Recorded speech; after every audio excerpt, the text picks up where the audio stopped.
খাদ্য গ্রহণের নীতিমালা। খাদ্য উপাদান বাছাই করা, সুষম খাদ্য নির্বাচন করা এবং সুষম আহার করা উন্নত জীবনযাপনের একটি পূর্বশর্ত। এই জন্য খাদ্য গ্রহণ নীতিমালা বা নিয়ম নীতি প্রত্যেকের জানা প্রয়োজন। নীতিমালা সম্পর্কে পূর্ণ জ্ঞান থাকলে খাদ্য নির্বাচন, খাদ্যের পুষ্টিমান, ক্যালোরি, পারিবারিক আয় ইত্যাদি সম্পর্কে নজর রেখে পরিবারের প্রত্যেকটি সদস্যের খাদ্যের চাহিদা মেটানো সহজ হয়। সুষম খাদ্যের বৈশিষ্ট্য কি কি? এটা ছোট প্রশ্নের জন্য। একজন মানুষের বিপাকের জন্য প্রয়োজনীয় শক্তি উৎপাদনে সামর্থ্য থাকতে হবে। বিপাক মানে খাবার যে হজম করা সেইটার জন্য যে শক্তির প্রয়োজন হয় সেই শক্তি যাতে খাবার প্রডিউস করতে পারে বা খাবারের থাকে সেই ধরনের খাবার গ্রহণ করতে হবে। শর্করা, আমিষ এবং চর্বি নির্দিষ্ট অনুপাতে পরিমাণ মতো গ্রহণ করতে হবে। মানুষের যেমন কার্বোহাইড্রেট দরকার সেরকমই প্রোটিনেরও দরকার আছে এবং ফ্যাটেরও দরকার আছে, কিন্তু সেটার একটা নির্দিষ্ট লিমিট থাকতে হবে। খাদ্যে প্রয়োজনীয় ভিটামিন ও রাফেজ বা সেলুলোজ সরবরাহের জন্য সুষম খাদ্যের তালিকায় ফল ও টাটকা শাকসবজি থাকতে হবে। যেহেতু সেলুলোজ বা রাফেজ জাতীয় খাদ্য আমাদের খাবার হজম করতে সাহায্য করে, তাই যখন আমরা খাবারের একটা তালিকা করব যে আমরা ডেইলি কি কি খাবো, তখন সেখানে ফল ও টাটকা শাকসবজি থাকতে হবে। খাদ্যে অবশ্যই প্রয়োজনীয় পরিমাণ পানি ও খনিজ লবণ থাকতে হবে। সুষম খাদ্য অবশ্যই সহজপাচ্য হতে হবে। সহজপাচ্য মানে সহজ যেটা পচে বা সহজ যেটা হজম হয়। সুস্থ সবল ও উন্নত জীবনযাপনের জন্য সুষম খাদ্যের কোনো বিকল্প নেই। দেহের পরিপুষ্টির জন্য ৬ উপাদান বিশিষ্ট খাদ্য অন্তর্ভুক্ত করে সুষম খাদ্যের তালিকা বা মেনু পরিকল্পনা করা একটা গুরুত্বপূর্ণ বিষয়।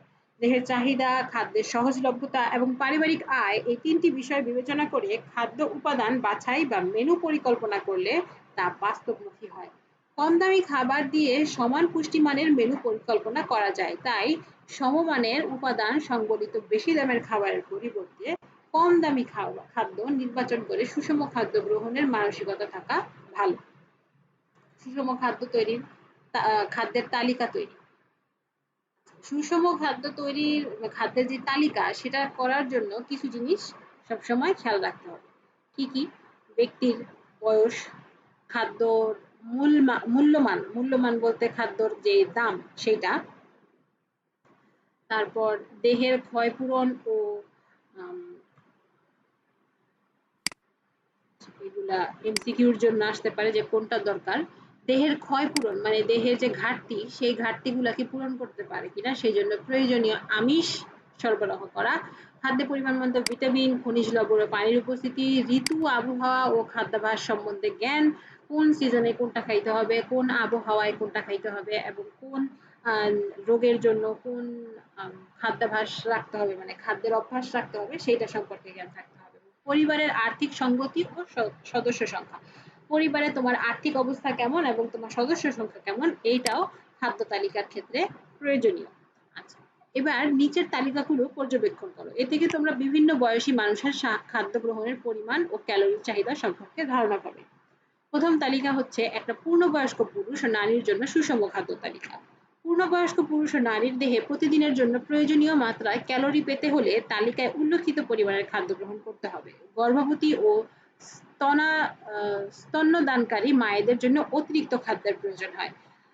স্তন্যদানকারী বলতে যেসব মায়েরা বাচ্চাদেরকে দুধ খাওয়ায় তাদের জন্য হচ্ছে গিয়ে আলাদা খাদ্যের মানে বেশি একটু অন্যরকম খাদ্যের প্রয়োজন হয়। কিশোর ও যুবা বয়সী ছেলেমেয়েদের বয়স অনুযায়ী নির্দিষ্ট পরিমাণে খেতে হবে।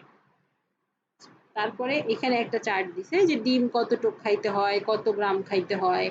হ্যাঁ, এইখানে এটা তেমন একটা প্রশ্নের জন্য এটা আসে না। তবে যেটা দরকার সেটা হলো দুধ আর ডিম বা মাছ এইটা মানে কত গ্রামের খাইতে হয়।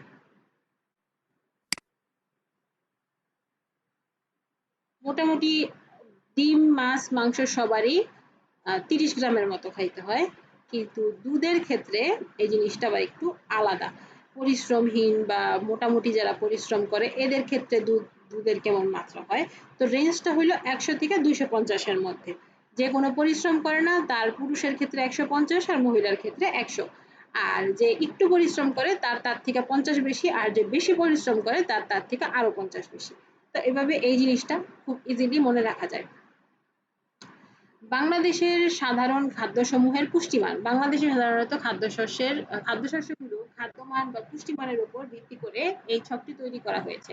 প্রতি ১০০ গ্রাম গ্রহণযোগ্য খাদ্যাংশের ভিত্তিতে ক্যালোরির মান নির্ধারণ করা হয়েছে। ক্যালোরির মান কিভাবে বের করতে হয় সেটি এই অধ্যায়ে বর্ণনা করা হয়েছে। ক্যালোরির মান কিভাবে বের করতে হয়?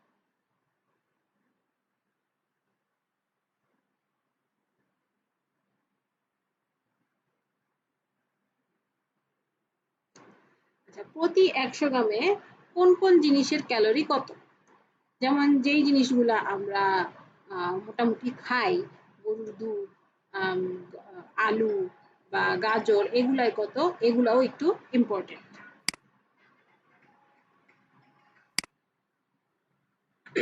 এগুলা এমসিকিউর জন্য ইম্পোর্টেন্ট। তো যখন গাইডের এমসিকিউ পড়বা তখন যেগুলা আছে ওগুলা পড়লেই হয়ে যাবে। আচ্ছা। এবার হচ্ছে পুষ্টির অভাবজনিত রোগ। আমাদের যে খাদ্যর অপুষ্টি থাকে সেই অপুষ্টির জন্য কি, কি রোগ হইতে পারে? তার মধ্যে একটা রোগ হইল গয়টার। গয়টার বা গলগণ্ড। গলগণ্ড হচ্ছে এটা যে আমাদের গলায় যে একটা থাইরয়েড গ্রন্থি আছে এটাকে ফোলার একটা রোগ। আমরা বলি যে আমাদের টনসিল হইছে বা থাইরয়েড আছে। এই থাইরয়েডটা নরমালি প্রত্যেকটা মানুষেরই থাকে, থাইরয়েড বা টনসিল। এইটা যখন তোমার অতিরিক্ত ঠান্ডার কারণে এটা এক্সেসিভ ফুইলা যায় তখনই একটা সমস্যার দেখা যায়। এছাড়া টনসিল বা থাইরয়েড কোনো সমস্যা না। তো এই গলগণ্ড রোগটা সেই থাইরয়েড গ্রন্থিরই একটা আম বিকৃত হওয়ার যেই মানে অতিরিক্ত ফুইলা গেলে যে সিস্টেমটা হয় ওইটার কারণে এই গলগণ্ড হয়। এই গলগণ্ডে কিছু বিশেষ ধরনের চিকিৎসা বিজ্ঞানে গয়টার নামে ডাকা হয়। তাইলে গলগণ্ডের আরেক নাম কি? গয়টার। মানে গয়টার গলগণ্ড একই। আম অর্থাৎ সব গলগণ্ড গয়টার নয়। কিছু ক্ষেত্রে এই গলগণ্ডরে গয়টার বলে। টিউমার, ক্যান্সার, প্রদাহ সহ নানা কারণে থাইরয়েড ফুলে যেতে পারে। আম সেগুলোকে সেগুলো গয়টার নয়। যেমন অনেক কারণে আমরা বলি যে আমার গলায় ব্যথা, টনসিল ফুইলা রইছে এরকম। ওগুলা গয়টার বা তোমার গলগণ্ড নয়। আবার গয়টার বলতে থাইরয়েড গ্রন্থির কোনো নির্দিষ্ট রোগ বোঝায় না, বরং থাইরয়েডের বিভিন্ন রোগের এক সাধারণ বহিঃপ্রকাশকে বোঝায়। নানা কারণে গয়টার হতে পারে। খাবারে আয়োডিনের অভাবে গয়টার তথা গলগণ্ড অন্যতম কারণ। তাইলে যদি বলা থাকে যে গলগণ্ডের প্রধান কারণ কি? সেটা হইল আয়োডিনের অভাব। সমুদ্র থেকে দূরে উত্তরবঙ্গ এবং পার্বত্য এলাকার মাটিতে আয়োডিন কম থাকায় এইসব অঞ্চলের মানুষের এই সমস্যা বেশি দেখা দেয়। তাহলে সমুদ্রের পানিতে যেহেতু প্রচুর পরিমাণে লবণ থাকে, এই লবণটা কোথা থেকে আসে? এই লবণটা আসে আয়োডিন থেকে। তাই এই সমুদ্র পৃষ্ঠ থেকে যারা উপরে থাকে বা দূরে থাকে তাদের মধ্যে এই সমস্যাটা বেশি হয়। রাতকানা। রাতকানা জিনিসটা আমরা জানি যে রাতে সহজে চোখে দেখে না। তো ভিটামিন এর অভাবে চোখ ক্ষতিগ্রস্ত হয়ে জেরো কি জেরোফথেলমিয়া নামক রোগ হয়। তো এই ভিটামিন এ এর অভাব পূরণ না হলে রোগটির মাত্রা ও তীব্রতা বাড়তে থাকে এবং এই রোগের ৭ থেকে ৮টি মাত্রা রয়েছে, যার সর্বনিম্ন মাত্রা হচ্ছে রাতকানা। সাধারণত ২ থেকে ৫ বছরের শিশুদের মধ্যে এই রোগটি বেশি দেখা দেয়। তাহলে কাদের মধ্যে এই রোগটি বেশি দেখা দেয়? ২ থেকে ৫ বছরের বাচ্চাদের। এতে চোখের সংবেদী রড কোষগুলো ক্ষতিগ্রস্ত হয়। সংবেদী রড কোষ মানে বোঝা হইতেছে আমাদের চোখের ভিতরে এই যে গোলমণি, এই গোলমণির ভিতরেও গোলমণিটার ভিতরেও আমাদের অনেক ধরনের কোষ আছে। এই যে এই সাইড দিয়া অনেক কোষ আছে। এই কোষগুলোর কারণে যখন এদিক থেকে একটা আলো আসে তখন এটা চোখের মনির ভিতরে ঢোকার পরে এইখান থেকে আবার এই কোষগুলোর সাথে রিঅ্যাকশন করে একটা লাইনের মতো বানায়, যার কারণে আমরা চোখে দেখতে পাই। তো যখন এই ভিটামিন এর মানে সমস্যাগুলা হয় তখন হয় কি এই ভিতরের কোষগুলা ক্ষতিগ্রস্ত থাকে, যার কারণে ওর মধ্যে আলো আইসা পড়লেও ও কোনো রিফ্লেকশন সৃষ্টি করে আমাদেরকে কোনো ছবি দেখাইতে পারে না, মানে আমরা কিছু দেখতে পাই না। তখন চোখে সবকিছু ঝাপসা দেখা যায়। রোগটা বেড়ে গেলে কর্নিয়া ঘোলাটে হয়ে যায়। কর্নিয়া বলতে বুঝিতেছে আমাদের চোখের মনি। তাহলে রোগটা যখন বেড়ে যায় তখন কোনটি ঘোলাটে হয়? কর্নিয়া।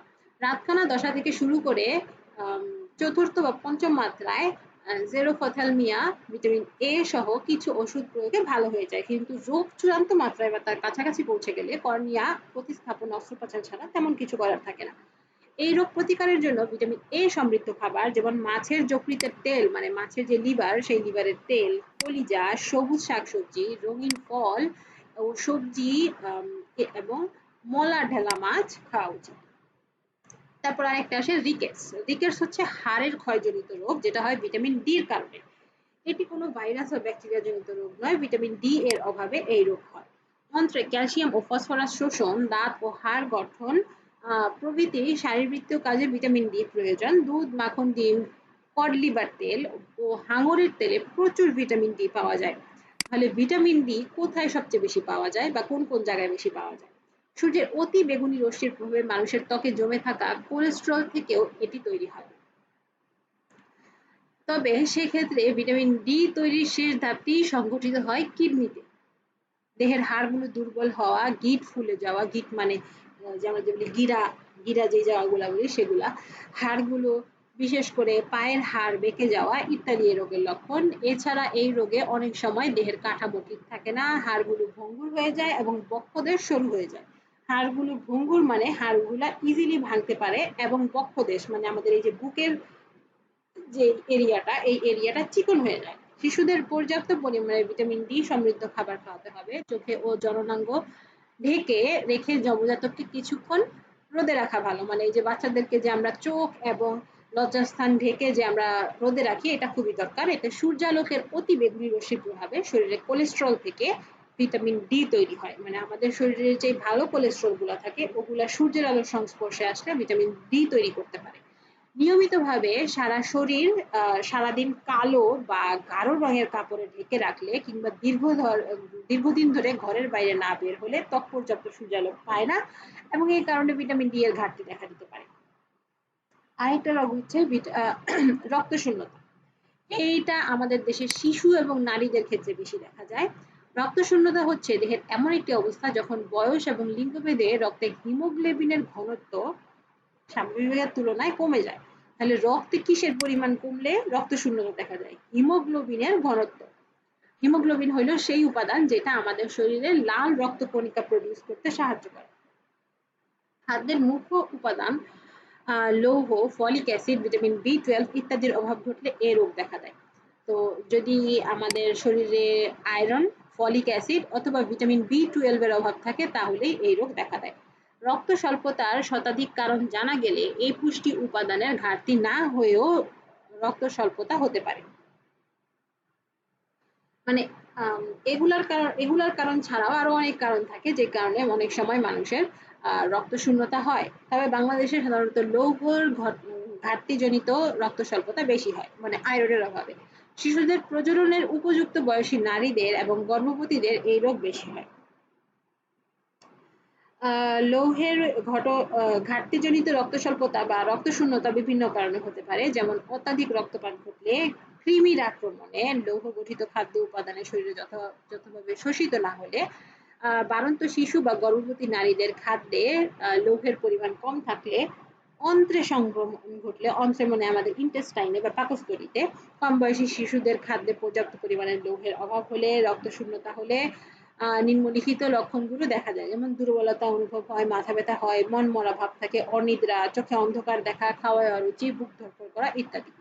এই রোগ প্রতিরোধের জন্য লৌহ সমৃদ্ধ খাবার যেমন যকৃৎ, মাংস, ডিম, চীনা বাদাম, শাকসবজি, বরবটি, মসুর ডাল, খেজুরের গুড় খেতে হয়।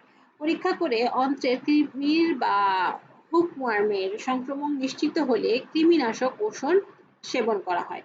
প্রয়োজন হলে ডাক্তারের পরামর্শ অনুযায়ী লৌহ উপাদানযুক্ত ওষুধ সেবন করে এই রোগ প্রতিরোধ করা সম্ভব হয়।